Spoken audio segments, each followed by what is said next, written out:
ఆయన ఉదయాన్నే అంటే రాత్రి వదిలిపెట్టాల్సినటువంటి అల్లు అర్జున్ వదిలిపెట్టకుండా బెయిల్ ఆర్డర్స్ ప్రాసెస్ ఏదైనా లేట్ అయిందా, ఇంకేదైనా టెక్నికల్ సమస్య అయిందా, అసలు ఏం జరిగింది?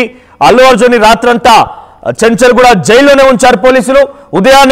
ఎగ్జాక్ట్ గా ఉదయాన్నే అల్లు అర్జున్ జైలు నుంచి బయటకు వచ్చే సందర్భంలో ఆర్టీవీ ఎక్స్క్లూజివ్ గా ఆ విజువల్స్ ఆ దృశ్యాన్ని చూపిస్తూనే ఆయన ప్రత్యేకమైనటువంటి ఒక ఎస్కాట్ లో తన సొంత వాహనంలోనే ముందు వెనుక ఒక పోలీస్ ఎస్కాట్ అయితే కొనసాగుతుంది. అల్లు అర్జున్ ఇక్కడ కనబడుతున్నారు. అల్లు అర్జున్ మీరు చూడొచ్చు కదా, ఫోన్ మాట్లాడుతున్నారు. అల్లు అర్జున్ బయటకు రాగానే ఆయన జైలుకు వెళ్ళే క్రమంలో బహుశా ఆయన దగ్గర ఫోన్ అంతా కూడా తీసుకేసుకుని ఉంటారు. బయటికి వచ్చి రాగానే చాలా మంది ఆయన సంప్రదించి ఉంటారు.